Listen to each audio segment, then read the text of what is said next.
శ్రీమాత్రే నమః. శ్రీ ప్రత్యంగరాదేవియే నమః. మాత ప్రత్యంగరీదేవి అనుగ్రహత మీ అందరికీ పరిపూర్ణంగా లభించాలని చెప్పి అమ్మని మనస్ఫూర్తిగా ప్రార్థిస్తున్నాను.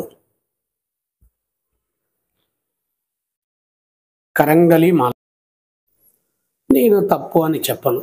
ఎందుకు అనంటే వారి యొక్క విధానమైన పద్ధతి అది. ఎందుకంటే వాటిని తీసుకురావడం ఒక కష్టమైన పని. తెచ్చిన తర్వాత వారికి కూడా కష్టమ అనేటటువంటి పనికి ఆ ఫలితం ఉండాలి కదా. వారు ఇంత ధర అంత ధర అని పెట్టి వారు అమ్ముకోవడంలో తప్పు లేదు. కానీ నేను చెప్పేటటువంటిది ఇది తుమ్మ చెట్టుతో తయారైనదా లేదు జమ్మి చెట్టుతో తయారైనదా అనేటటువంటిది ఉంటే చాలు.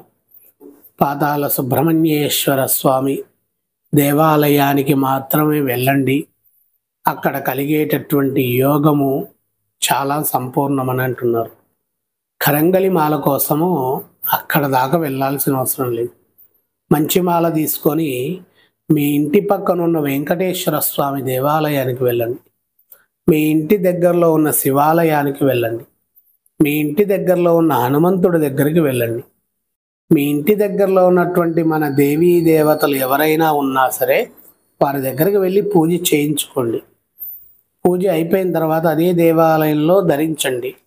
ఆ దేవాలయం ఆ దేవతకు పాజిటివ్ విధమైనటువంటి శక్తి రిలీజ్ చేస్తూ ఉంటుంది.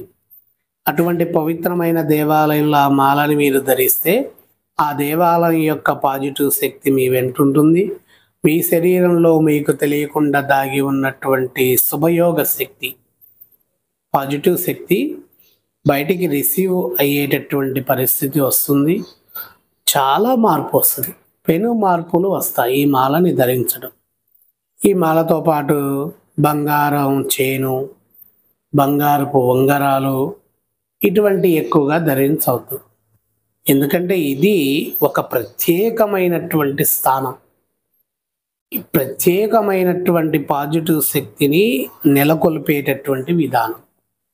నన్ను చాలామంది అడిగారు, గురువుగారు మీరు పెద్ద పెద్ద పూజలు అవి చేస్తారు, చక్కగా రుద్రాక్షని వెండిలో బంగారంలో వాటిలో తయారు చేసి ధరించుకోవచ్చు. కానీ ఒక గురువుకి కానీ ఒక పీఠాధిపతికి కానీ ఒక తల్లిని ఆరాధించేటటువంటి వాడు తల్లికి తక్కువగానే ఉండాలి. తల్లికి ఆభరణం ఉంది అని చెప్పి మనం ఆభరణం ధరించవద్దు. నా స్థాయి నాకున్నటువంటి విధానానికి నా తల్లి యొక్క ఆజ్ఞ ప్రకారంగా నడుచుకునేటటువంటి పద్ధతి నాది. కాబట్టి మీరు కరంగలి మాల ధరించేటటువంటి వారు, తీసుకోవాలనుకునేటటువంటి వారు ఎక్కడైనా తీసుకోండి. శ్రేష్టమైన ఫలితం కలుగుతుంది. కానీ మాలని ఒకసారి పరిపూర్ణంగా జమ్మి చెట్టు నుంచి తయారయ్యిందా, ఆ జమ్మి చెట్టు కూడా నాటిన 10, 20, 30 సంవత్సరాల లోపలిది కాదు.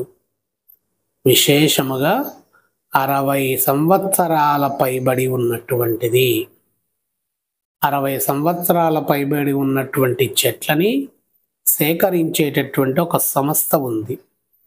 ఆ సంస్థ తయారు చేసింది జమ్మి చెట్టు యొక్క కరంగలి మాల. అది ధరించడం. ఇప్పుడు నేను ఈ చేతికి ప్రతి 16 నెలల తర్వాత మారుస్తా. మెడలో ఉన్నది ఇప్పటికీ నేను ధరించి 7 years అయింది. ఇంతవరకు తెగడం కానీ ఇంతవరకు వేరొక విధమైనటువంటి పరిస్థితులు చూపించలే.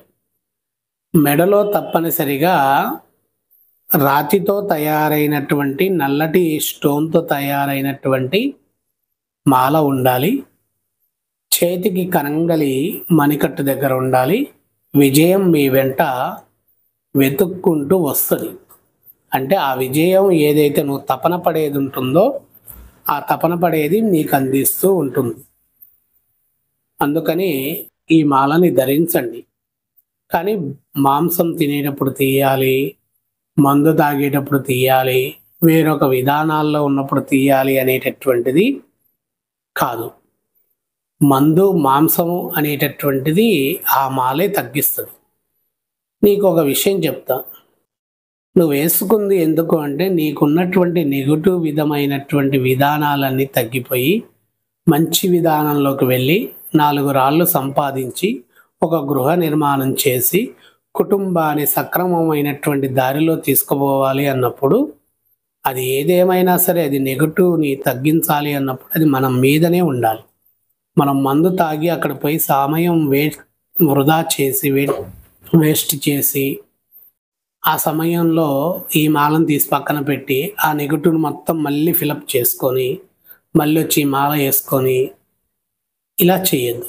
ఒక్కసారి ధరిస్తే 16 నెలల వరకు కరంగలి మాల శరీరం మీద ఉండాలి. అనుక్షణం శరీరానికి అది రాపిడి అవుతూ ఉండాలి. శరీరములో నెగటివ్ను మొత్తాన్ని తుడిచేస్తూ ఉంటుంది. పాజిటివ్ని చాలా రిసీవ్ చేయడానికి సిద్ధం అవుతూ ఉంటుంది. మరలా వయసుకు వెళ్ళాలి, మందు తాగాలి, మళ్ళా పోయి చికెన్ మటన్లు ఫిష్లు తెచ్చుకొని తినాలి, మరలా వేరొక విధమైనటువంటి నెగటివ్ పనులకు వెళ్ళాలి అనేటటువంటి ఆలోచనను రానియదు. నీకు కొన్ని పవిత్రమైనటువంటి విధానము మాలలకు ఉన్నాయి. రుద్రాక్ష మాల ఉంది, పవిత్రంగా దాన్ని ఎంత విలువైనటువంటి విధానముతో ఆ మాలకు విలువ ఇస్తే అంత పవిత్రమైనటువంటి శక్తి సామర్థ్యాలు అందిస్తుంది. ఆ మాల ధరించి మందు తాగటం, ఆ మాల ధరించి నాన్ వెజ్ తినడం, ఆ మాల ధరించి భార్యాభర్తల జీవిత విధానం కొనసాగించడం, ఇవి చేస్తే పాపం మూట కట్టుకోవడం. తులసి మాల యొక్క పవిత్రత కూడా అంతే, పాపం మూట కట్టుకోవడం. కాబట్టి మాలల గురించి అద్భుతమైనటువంటి ఏ సమయంలో ఎక్కడ ఉన్నా ఎలా ఉన్నా ఉంచుకోవాల్సిన మాల నల్లటి మాల, కరంగలి మాల. దీనికి మళ్ళీ బంగారంతో వెండితో వాటితో చేపియద్దు. దీని దృష్టి మొత్తం నల్లటి రకమైనటువంటి ఆ కలర్ మీద, ఆ యొక్క గింజ మీదనే ఉండాలి. కొంతమంది ఏం చేస్తారు, కరంగలి మాల వెండిలో తయారు చేపిస్తుంది, బంగారంలో చేపిస్తుంది. మెల్లో ధరించిన తర్వాత కరంగలి గింజ మీద ఉంటుందా లేదంటే బంగారం మీద ఉంటుందా ఎవరికైనా దృష్టి అంటే చూసేవాడు బంగారాన్ని చూస్తాడు, ఈ నల్లటి రాయి ఏందా అని చూడడు. అదే దారము పోగుతో, నల్లటి దారం పోగు కానీ తెల్లటి దారం పోగుతో కానీ ఆ మాలని కట్టుకొని ధరించితే వాడు చూసిన నీ శరీరాన్ని ఆ మాల మొత్తం దివ్యంగా గుంజుకుంటుంది. కాబట్టి మీరు రాగిలో, వెండిలో, ఇత్తడిలో ఇంక వేరు వాటిల్లో చేపియకండి. మాల తీరుగానే వేసుకోండి. ఆ మాల పరిమితి 16 నెలలు. ఆ తర్వాత మళ్ళీ ఇంకొక మాల సేకరించుకోండి. ఆ మాల కూడా 16 నెలలు. ఇది పూర్తిగా నెగటివ్ని క్లియర్ చేసింది. ఎంత పెద్ద కష్టం ఉన్నా కష్టం అనేది దరి చేరకుండా నీ శరీరానికి, నీ మనస్సుకు సహకరించే అతి దివ్యమైనటువంటి కలియుగంలో ప్రత్యక్షంగా పరోక్షంగా కనిపించేటటువంటి ఒక శక్తి దేవత అని అనుకోండి. మన దేవుడు మన వెంట ఉన్నాడు, మన రాముడు మన వెంట ఉన్నాడు, మన హనుమంతుడు మన వెంట ఉన్నాడు, మన శివుడు మన వెంట ఉన్నాడు అనేటటువంటి వారు ఎవరైతే వారి ఇష్టదైవాన్ని నమ్ముతారో ఆ ఇష్టదైవం ఈ మాలలోనే ఉంటుంది. అంత దివ్యమైనటువంటిది. మీరు తీసుకోవడం మాత్రము జమ్మి చెట్టుదా లేదు తుమ్మ చెట్టుదా అనేటటువంటిది పరిశీలించి తీసుకోండి. శ్రీమాత్రే నమః.